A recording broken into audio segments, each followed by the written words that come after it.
YouTube! What's good, guys? It's your boy TD, and I'm back again with another video from Fantasy Good Sports, guys.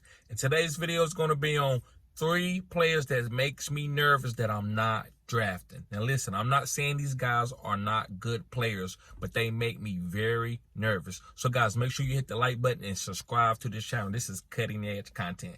So, the first guy, guys, that I'm not drafting, he's a running back. He makes me nervous. Listen, he could break out. I mean, I don't want to say break out, but he could be really good. But I'm not touching him. It's Josh Jacobs. Now, listen, the reason why I'm not drafting Josh Jacobs is the quarterback situation. If they was to trade for Trey Lance or something like that, then I might pivot off of that. But right now, with Jimmy Garoppolo being their quarterback, I'm not taking him. Again, Jimmy Garoppolo doesn't suck. But the reason why I'm not touching him with Jimmy Garoppolo being the quarterback, he doesn't push the ball downfield. And I feel like if you don't push the ball downfield, people are going to come up. The safeties are going to come up and play the run in cover 3, single high safety. And that's not a good stack to run against, right? When you got the safety in the box, that's how you defend the run. You can blitz linebackers. You can do all type of things to help stop the run.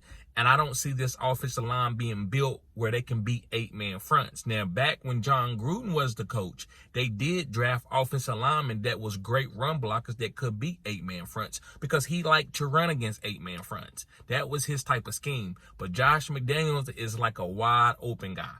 And by you depending on Jimmy Garoppolo to go and make a lot of short passes to Davante Adams and Hunter Renfrow and Michael Mayer and whoever, that doesn't tell me that Josh Jacobs is going to be the RB1. Would Josh Jacobs have good games and still show you that he's a stud? Yes.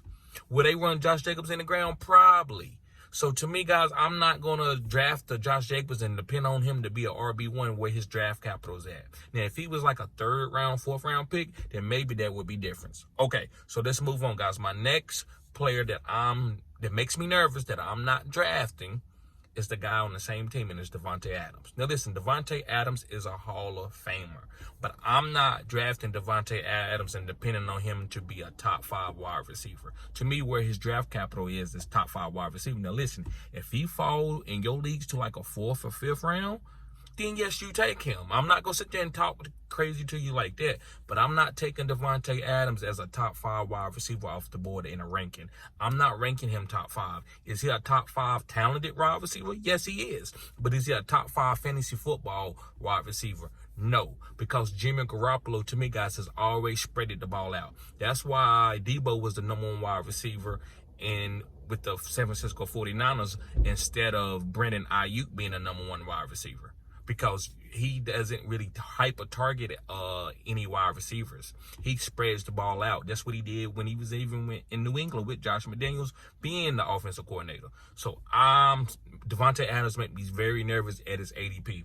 Last but not least, this guy's a tight end, and it's TJ Hockenson. Listen, TJ Hockenson can catch. He's a good player, but he's not a phenom type. And the reason why I'm not picking TJ Hockenson is too many upper echelon tight ends that around his ADP value.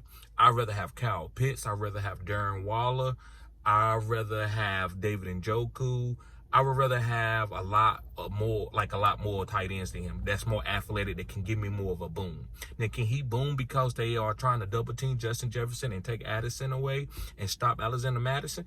Maybe. But to me, I'd rather have an upper echelon tight end. I'd rather wait late to get like a Dalton Schultz or something, because I feel like he'll give me good numbers, just as good as numbers as TJ Hockenson will give you.